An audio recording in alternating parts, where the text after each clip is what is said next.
Então, estamos voltando aí com mais um bloco sobre contratos de trabalho, contratos de emprego. E agora nós vamos trabalhar a quanto à forma. Os contratos de trabalho nas suas formas, quanto ao prazo, a sua classificação quanto ao prazo, melhor dizendo. Então, a sua classificação contra o prazo previsto em vários dispositivos da CLT, volto a dizer que, como se trata de uma aula resumo, né, e não de uma aula de curso, de uma aula voltada mesmo para um curso habitual, a gente deixa de ler os artigos, porque senão os artigos, a jurisprudência, as súmulas que obviamente completariam, mas aí nós vamos ter que fazer aquela teoria de Jack Stripador, vamos por partes, pequenas partes de cada vez, vamos cortar em pequenas partes de cada vez.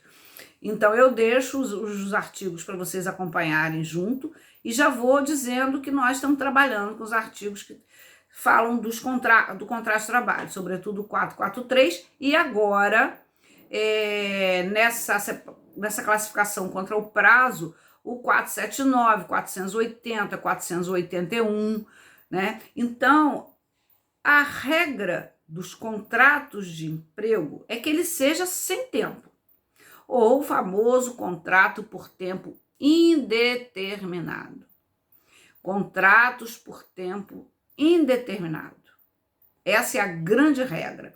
E é a regra que vigorou, é o forma, é o modelo, o formato que sempre vigorou e que sempre deu certo, até a década de 80 toda. Na metade da década no início da década de 90, isso já começou a mudar de figura, por causa da globalização que já começava na década anterior, já fazendo assim uma grande transformação no mundo do trabalho em geral, não só no Brasil, mas em geral.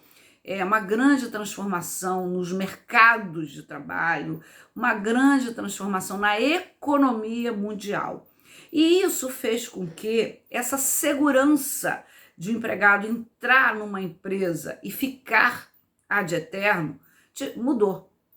Trouxe uma grande mudança. E aí eu gosto muito, indico para vocês aquele livro do Richard Sennett, chamado Corrosão do Caráter, que ele vai falar em forma, digamos assim, de uma história, né, do pai e do filho, essa mudança de paradigma. O pai era uma pessoa simples, que não tinha um grau de escolaridade maior, não tinha feito uma graduação, e ele entra numa empresa, isso aí nos Estados Unidos, e ele entra numa empresa, e nessa empresa ele cria o filho, ele cria o filho, ele faz a hipoteca da casa, compra a casa, né? Tem uma vida estável, tem carro.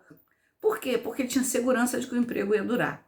Já o filho, um alto executivo, já tinha feito faculdade, tinha feito mestrado, e ele estava cada período numa empresa, viajando de aeroporto a aeroporto, cada período numa empresa. O Richard Sennett conhece os dois, ele conta nessa obra que eu acho magnífica, porque traz essa expressão da mudança no mundo e na economia, a partir da globalização. Então, a regra é o contrato por tempo indeterminado, mas hoje a gente já não vê tanto o contrato por tempo indeterminado, a gente continua vendo, mas ele não é duradouro.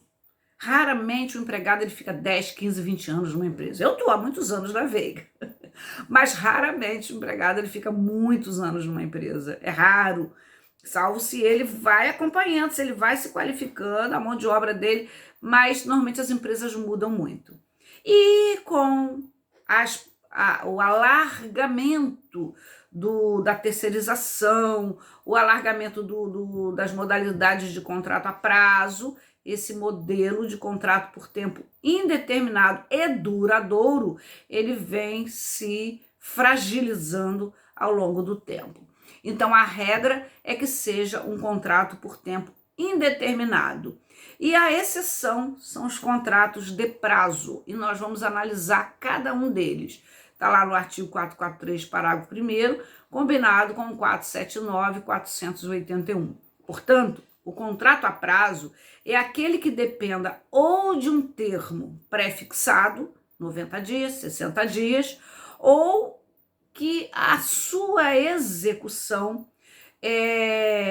esses serviços dependam de um certo, da realização de um certo lapso que não tem, que não é um lapso temporal, mas da confecção ou da realização de uma obra, de uma coisa e de um evento. Portanto, nós vamos dividir isso, eu uso a divisão da professora Volha Bonfim, né? Eu gosto dessa divisão dela, então nós vamos dividir esses contratos a prazo em 4 espécies.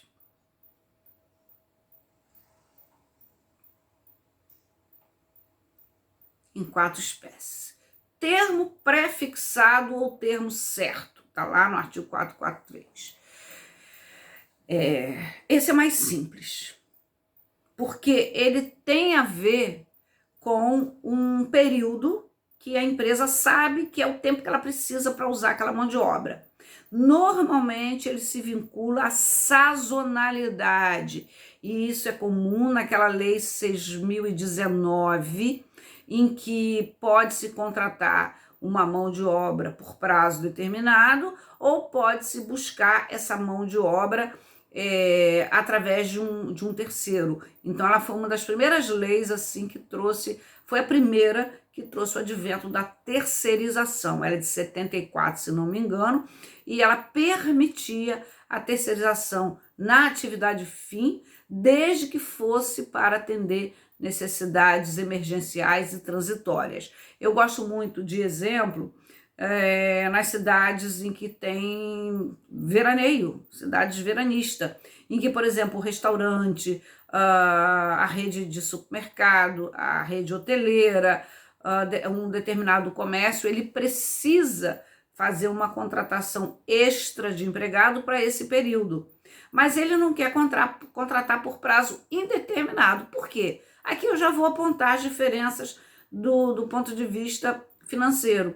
Quando o contrato por tempo determinado ele finaliza no seu prazo, o empregado vai receber, claro, os salários dos meses que ele já vem recebendo, e vamos supor que seja um contrato de 90 dias, dezembro, janeiro, fevereiro, para uma região sazonal, por exemplo, Arraial do Cabo, Cabo Frio, Arraial da Ajuda, Angra dos Reis. Então ele vai contratar para dezembro, janeiro, fevereiro, onde tem uma demanda maior, e esse empregado vai, no final desse contrato, receber 3/12 de férias, 3/12 do 13º, 3/12 de fundo de garantia que já vai estar lá, mas ele não tem o aviso prévio e ele não tem a multa compensatória dos 40%, que são direitos próprios quando os contratos são por tempo indeterminado e que há uma despedida imotivada, né? Ou uma culpa recíproca, enfim.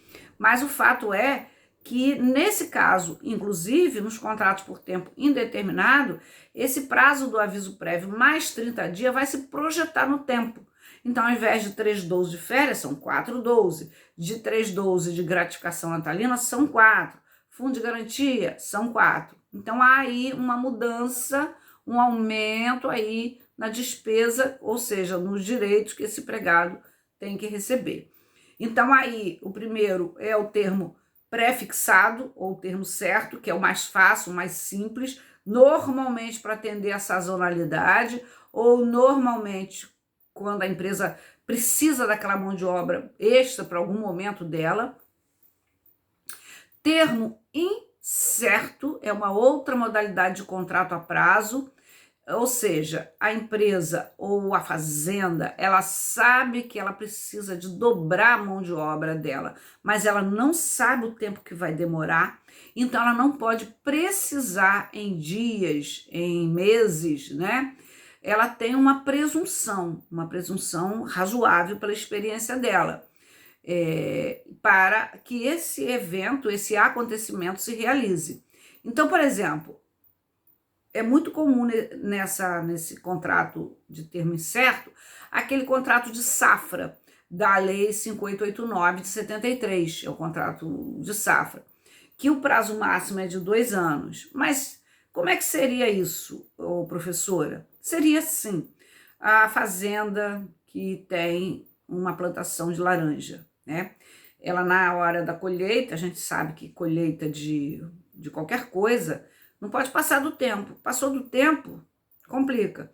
Então, ela vai precisar de contratar pessoas extras para a colheita da laranja. Então, se ela tem 10 empregados no cotidiano dela, por tempo indeterminado, ela não sabe se ela vai demorar 3 meses, 2 ou 4, mas ela tem uma ideia que vai variar nesse período aí.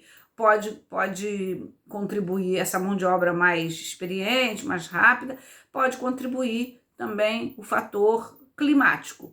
Então, ela vai contratar mais 10 pessoas por um prazo determinado para fazer a colheita da laranja. Então, ela é por prazo determinado, mas vinculado ao acontecimento, enquanto durar a colheita da laranja. Então, a cláusula que justifica esse contrato a prazo é a cláusula enquanto durar a colheita da laranja, ok? Contrato, agora tem um outro terceiro aqui que é curioso, esse aqui é bem curioso. Atividades empresariais de caráter transitório. Embora pareça com o primeiro, ele se distingue porque aqui é o 443, parágrafo 2º, a linha B de bola. Aqui, o que é transitório não é o serviço, a demanda maior. O que é transitório é a própria empresa. Ué, mas tem? Tem. Eu cito 2 exemplos, são os exemplos dos autores mesmo. Por exemplo, uma fábrica, nós tivemos agora a Páscoa, uma fábrica de ovos de Páscoa, que vende para diversos lugares, que vende para setores, que vende para delicatessen, que não vende para supermercado, não vende para delicatessen, que vende para outras lojas finas, que entrega a domicílio, não importa, de ovos de Páscoa. Especial, meu sonho de consumo, né? Cacau, 100% de cacau e amargo. Deve ser horrível, né? Vamos botar 90%. Então, elas só vão funcionar 2 meses por ano. Vamos supor que seja março ou abril, ou mais um período, não sei. Então, elas são de caráter transitório. Fábrica de panetone, que não tenha outras coisas. Ela só vai fazer panetone em novembro, dezembro, depois ela fecha. Então, ela pode ter empregados também para atender essa necessidade dela só no período que ela trabalhar. Talvez é possível que ela saiba que ela só vai trabalhar 2 meses, mas vamos supor que a demanda dos ovos de Páscoa fique para depois. Não tem aquela propaganda que diz assim, os ovos de Páscoa quebrados são mais barato, então muita gente deixa para comprar depois. Então vai que o mercado se aqueça depois que passe a Páscoa. Então aqui a terceira modalidade, atividades empresariais de caráter transitório. E aqui, quarto, contrato de experiência. Esse aqui é muito importante a gente falar dele, lembrando que ele se distingue dos demais. O contrato de experiência, minha gente, ele é um contrato a prazo, sem dúvida nenhuma, que pode ser firmado por 90 dias direto, pode ser firmado por 45 e depois mais 45, pode ser firmado por 30 e prorrogado por mais 60 para completar 90 dias, mas ele tem uma característica de ser diferente, porque ele não é para atender as necessidades transitórias da empresa, ou os serviços transitórios, ou um contrato enquanto durar o evento, a colheita da laranja, o corte da cama. Ele se presta a aferir a capacidade, a adaptação do empregado na empresa. E o próprio empregado também avaliar se ele gosta ou se ele não gosta. Então, ele tem um objetivo, uma função diferente dos demais. Por isso que ele pode ser prorrogado mais de uma vez dentro do prazo dos 90 dias. Então, aqui não são 3 meses, são 90 dias. Ele é contado em dias, né? Esse contrato de experiência, vamos lembrar que ele não é um contrato de aprendizagem. Vamos lembrar que o contrato do menor aprendiz pode ir até 2 anos. Varia de 14 e vai até os 24 anos. Pode ser entre 14 e 24 anos, mas não tem nada a ver com contrato de experiência. Tem muita gente que diz assim, o menor aprendiz, ele é um contrato de experiência. São coisas diferentes. Contrato de experiência para qualquer idade e ele vai vigorar por até 90 dias. E não está vinculado a uma instituição de ensino. Já o contrato de aprendizagem tem essas características, né? Então, a experiência, ela é um contrato realmente de prova e se ele passar um dia, mas aí eu quero falar de todos os contratos, ele se transforma num contrato por prazo indeterminado, tá? Então, ele só se prorroga uma única vez, isso está previsto no artigo 451 da CLT. Bom, esse contrato de experiência, ele, como qualquer outro contrato de prazo, ele vai ter uma forma de se encerrar,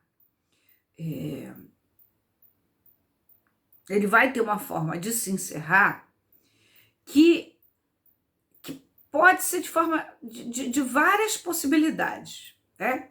Mas antes disso eu quero falar rapidamente de um contrato que apareceu aqui na minha frente, contrato de prazo determinado da Lei 9.601. Então, já estou apresentando o 5º contrato de prazo determinado e tem o 6º, que é o do menor aprendiz, tá? Mas esse contrato de prazo determinado da Lei 9.601, ele é de 98, mas ele não alavancou muito, não. É um contrato que veio com a possibilidade de ser de 2 anos, para que aquelas empresas pudessem acrescentar no seu quadro funcional 50% de trabalhadores que fosse em caráter temporário. É um contrato que não para aumentar o quadro e que teve uma intenção na época para aumentar a empregabilidade, oferecendo aí um fundo de garantia um pouco menor, mas é um contrato que não alavancou. Mas ele existe. É da Lei 9.601. Então, ele, em contrapartida, a empresa tem que aumentar o seu quadro, mas seus encargos sociais e fiscais são menores em relação a esse trabalhador, tá? Bom, e como é que esse contrato a prazo ele se extingue? Para a gente clarear, eu vou fazer uma brincadeira de mau gosto, né? Um humor negro. Para a gente clarear esse entendimento, vamos pensar num contrato de experiência. Vamos pegar um de experiência.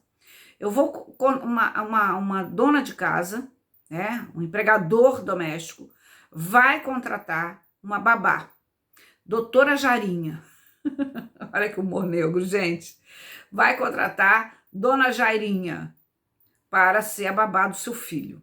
E vai fazer um contrato direto de 90 dias, porque ela vai dizer, eu trabalho, não vou fazer de 30 dias, porque em 30 dias não dá para eu perceber se ela é boa. Vou fazer um contrato de 90 dias. Nos primeiros 20 dias, ela já observa que a dona Jairinha, não tem requisitos necessários para ser babá. Aí o doméstico pode fazer um contrato a prazo, é o que mais faz, porque você vai inserir dentro da sua casa, dentro da sua família, um trabalhador. Então, como é que você vai saber se esse trabalhador tem condições de estar dentro da sua casa? Uma empresa você ainda releva mais um tempo, na sua casa não, né? Na sua casa não. Então, contrata a babá Jairinha para trabalhar. Nos primeiros 20 dias, começa a observar que o comportamento dela não é adequado, que a criança não gosta dela, que ela não é boa para a criança, mas até aí ela não fez nada com a criança ainda. Não agrediu, não fez nada. Mas a criança, ela não tem jeito com a criança, não tem jeito. E aí corta-se o mal pela raiz. O que o empregador pode fazer? Olha, seu contrato é de 90 dias, mas já estou vendo de antemão que não é possível, então vamos encerrar esse contrato aqui. Vamos encerrar esse contrato agora. E aí, como é que vai fazer? O empregador que finalizar o contrato antes do prazo, ou seja, com 30 dias, faltando 60 dias, a lei determina que ele pague salários por metade até a finalização do contrato. Não sei se é uma multa, se é uma pena, não vou nem entrar nessa natureza jurídica do que seria. Salário não é, porque salário é a contraprestação. Mas eu acho que tem um caráter mais indenizatório, né? Porque ele criou uma expectativa de que ia ficar 90 dias ali, seja por um prazo de experiência ou seja um contrato sazonal, vale do mesmo jeito, um contrato para atender necessidades emergenciais, vale do mesmo jeito. Então esse trabalhador, ele vai, nessa perspectiva aí, nessa perspectiva, ele vai receber metade dos salários até a finalização do contrato, ok? Então é isso que ele tem. E mais, obviamente, as parcelas resilitórias desse período aí. Então, é possível finalizar o contrato antes do tempo. Qualquer um das partes, tanto o empregado quanto o empregador. E o empregado, se ele finalizar, ele também vai ter que pagar. Se ele finalizar, ele também vai ter que pagar. Ele vai ter que indenizar o empregador, descontando metade dos salários até finalizar o contrato. Mas ele saiu. Bom, mas tem que fazer o TRCT dele, as parcelas resilitórias, que vai então descontar, vai abater, mesmo porque ele não vai cumprir aviso, ele não vai, porque não tem aviso prévio. A grande questão do contrato a prazo é que ele não se subordina, como os contratos por tempo indeterminado, a um prévio aviso de que ele vai encerrar, que é uma das fortes características do contrato por tempo indeterminado. Para ele terminar, uma parte tem que avisar a outra. Uma parte tem que avisar a outra do seu término. A gente tem uma aula muito completa sobre aviso prévio, muito, que é uma aula que eu dou na pós-graduação. Então, ela é totalmente completinha. Bom, e aí, minha gente, nesse caso, tem uma outra possibilidade também. Quando se faz um contrato a prazo, se firma um contrato a prazo, as partes podem pactuar uma cláusula contendo direito recíproco de rescisão. Vamos supor num contrato de 2 anos, contrato de menor aprendiz, vamos supor num contrato de safra, que pode demorar 1 ano. Por exemplo, a retirada de eucalipto, ela demora quase 1 ano. Vamos supor uma fazenda de eucalipto. Não é rápido, não. Eu já tive a oportunidade de ver perto lá do sítio da nossa família, um outro sítio tirando eucalipto, quase 1 ano tirando eucalipto. Não é fácil. Bom, e aí a gente tem essa possibilidade aí do um contrato que vai ter uma cláusula recíproca do direito de rescisão. O que é isso? Vai prever, se uma das partes desejar romper o contrato, finalizar o contrato, ela vai utilizar-se do instituto do aviso prévio, vai avisar a outra parte que não deseja continuar no trabalho, né? Porque isso, gente, é normal. Não é porque o contrato é a prazo que ele está amarrado ali, uma parte amarrada com o pé na outra, não. Ele, claro, por diversos fatores, a pessoa, ou a empresa não quer aquele empregado, ou aquele empregado não quer continuar na empresa. E aí que vem o famoso finalização do contrato mediante aviso prévio.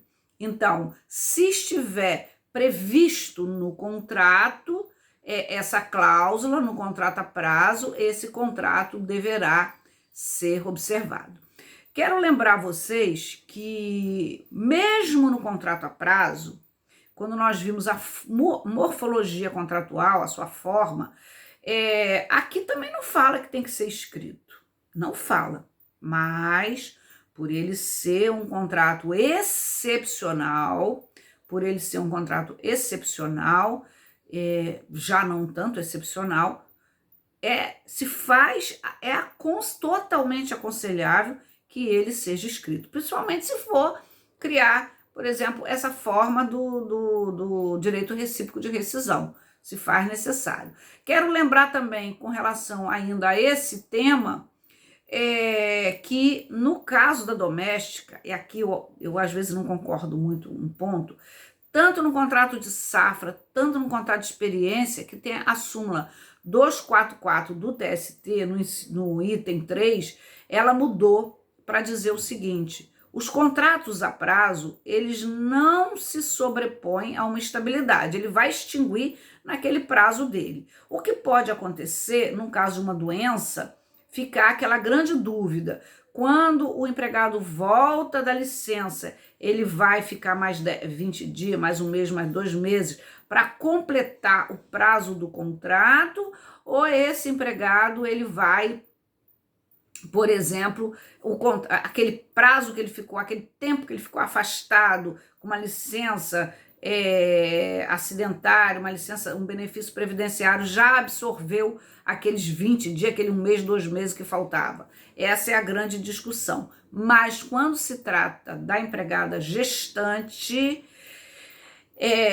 mesmo que ela tenha firmado um contrato a prazo, o Tribunal Superior do Trabalho entende que o contrato não vai terminar no prazo dele, porque ela tem direito aí à estabilidade, ou melhor dizendo, à estabilidade provisória de emprego, nos termos do artigo 10, inciso 2, dos atos da disposição constitucional transitória. Porque a gente sabe que a mulher grávida, inclusive a doméstica, né? Foi uma conquista que eu acho que é de 2013, ela não pode ser despedida, desde a confirmação da gravidez até 5 meses após o parto. Isso está lá nos atos das disposições constitucionais transitórias. Mas o que sempre teve é que quando é um contrato de prazo, quando ela ingressou nesse contrato, seja por experiência, seja sazonal, seja por evento incerto, ela já sabia que esse contrato não ia ser ad eterno. Aliás, nenhum é ad eterno. Mas ela sabia que naquele tempo, naquele prazo, aquele contrato ia terminar. Não importa se ela ficasse grávida, se ela não ficasse. E às vezes ficava aquela brincadeira, ela engravidou só para não ser mandada embora. Claro que ninguém faz isso. Mas, como dizem, né, as mulheres têm filho por causa do Bolsa Família. Bom, então o fato é que na atual mudança de entendimento da súmula, essa mulher grávida, ela não pode ser mandada embora, ainda que com um contrato a prazo. Eu acho isso muito ruim, porque eu fico pensando num contrato de sazonalidade, numa cidade que vive só de turismo, e quando os turistas vão embora, ela vira uma cidade fantasma. O que é a pequena pousada, o pequeno restaurante, o pequeno hotel vai fazer com uma empregada que foi contratada só para dezembro, janeiro, fevereiro, vai fazer o que com ela em março, abril, maio, junho, né? Não me parece razoável que, mas pode mandar embora. Sim, mas quando se manda o empregado estável embora, o empregador fica sujeito a pagar todo o período dele. Essa é a grande questão, tá, minha gente?